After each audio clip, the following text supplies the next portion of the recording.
Hi, it's Mark from Top Local. We're here with Bernie Pawlik, Pawlik Automotive in Vancouver. Vancouver's best auto service experience, serving Vancouver and area for 38 years, maintaining and repairing all makes and models of cars and light trucks. And of course, 21-time winners. I almost lost it there. 21-time winners of best auto repair in Vancouver as voted by their customers.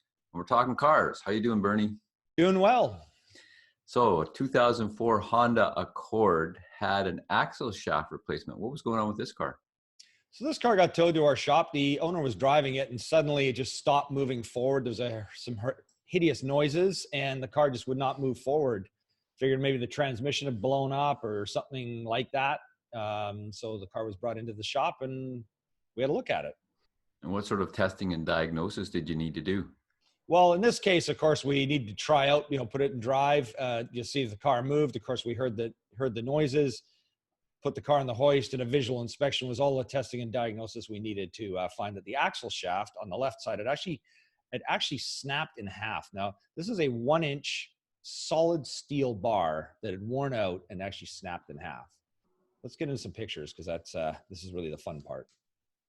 So there's our 2004 Accord, 2-door, nice car. It's in 16 years old now, still in really good shape because the owner takes good care of it. There's our axle as we found it on the car. So this is looking under the driver's side. You can see the tire, the front tire here. This is the outer CV joint, the axle shaft moving in this direction. And that's the other part of the axle shaft that is it's worn down to a taper, which is really unusual, and snapped. I have a few more pictures of this because it's just intrigued me so much. Again, there's another view of it. You can see this rubber piece. We'll talk about that in a minute, but this basically is as I say, it's a solid metal bar. This rubber piece is just fitted over top for it's a vibration dampener, but the axle snapped off inside of that area.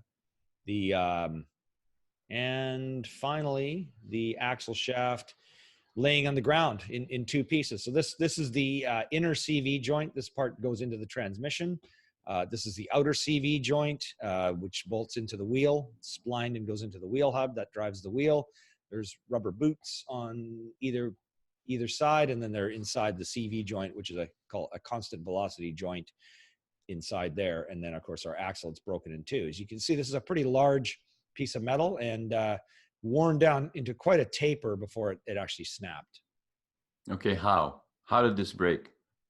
Well, that's an excellent question. And I have to say that I like to say I've seen it all. Well, to be honest, I've never seen anything like this. And we have a new technician we just hired recently who moved from Ontario, and he said, never seen anything like this. But what I can say is this car was from Ontario, spent about at least the first 8 years of its life in Ontario. So subject to salt and, kind of ugly road conditions. And you can see the sort of rustiness on that shaft, which is not something you'd normally see in a car that was, say, driven around Vancouver for its life. So there's some road salt for sure. Maybe some grit got in there and then sat in behind. Again, I'll just get this picture up here. There's some grit probably got in behind this little vibration dampener piece here, and probably just slowly wore away the metal of the shaft. That's the only thing I can think of. It's a very unusual situation.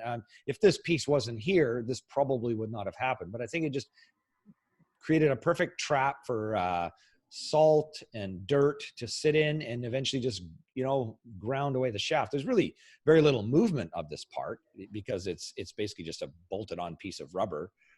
But somehow there must have been enough flex and movement that just over time wore it away.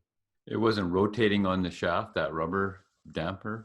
No, it doesn't rotate. It's actually clamped onto the shaft, and these parts they install these from the factory. When we get replacement axles, they never normally have these pieces. I believe it's a vibration dampener. I don't even know 100% for certain, but replacement axles don't normally have them because they tend to be cheaper quality. I hate to say that, but they don't ever cause any problems. It's never noticed, the car's vibrating like crazy because you don't have a vibration dampener on the axle. So what are the usual issues that you find with drive axles?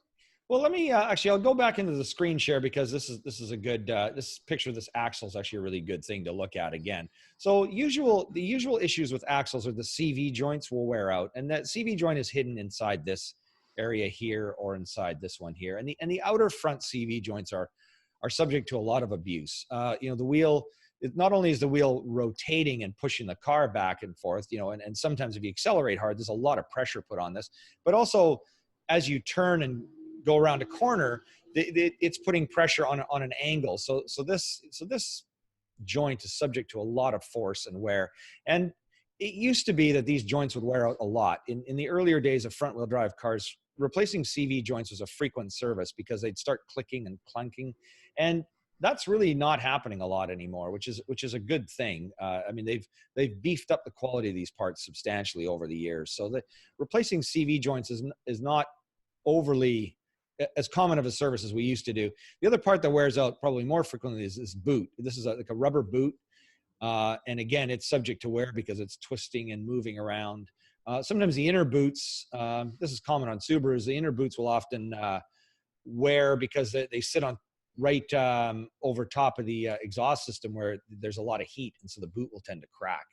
But the quality of these rubber boots also has improved over the last couple of decades. Again, in the sort of 80s and 90s, a lot of these boots were made out of rubber that would crack. And by the time you hit 100,000 kilometers, a lot of these boots would crack and we'd end up replacing them. But nowadays, they tend to last much, much longer. You can see this boot has actually been seeping a bit of grease, this darkness here. There's even a little bit of grease right here. There's a bit of grease that's starting to seep out of this boot, but again, it's not broken or torn. So that's pretty amazing for a 15-year-old axle shaft. So those are kind of the common things. I have seen the odd axle break, but usually I think the last time I saw something, the actual cage, there's a cage that holds the ball bearings that snapped. And so it allowed the ball bearings to fall out of place. But a shaft broken like this, first time. And probably the last time. Well, you never know. With electric cars, they have a lot of torque. They might snap axle shafts. That's a good point. I mean, we really don't, again, with electric cars, we really don't know. But the good news with electric cars and all that torque is they're using axle shafts that have been used for a long time on gasoline-powered cars that they've beefed them up to be pretty strong. So, but you never know. Maybe that'll be the issue. And there'll always be something on every kind of car that's a common problem. And maybe on electric cars it'll be the axle shaft. Who knows?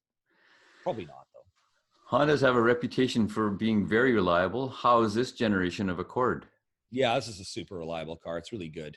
The owner of this car takes good care of it. And, we service a lot of others that, around this vintage, and they're still good cars, worth fixing, worth keeping. There's not really a lot of engine problems. There are some transmission problems with these around this model year. So you do have to be a little careful with that.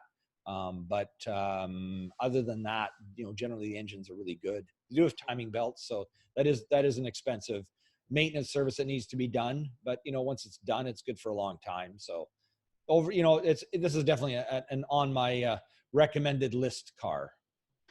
So there you go. If you need service for your Honda or your axle shafts in Vancouver, the guys to see are Pawlik Automotive. You can reach them at 604-327-7112 to book your appointment.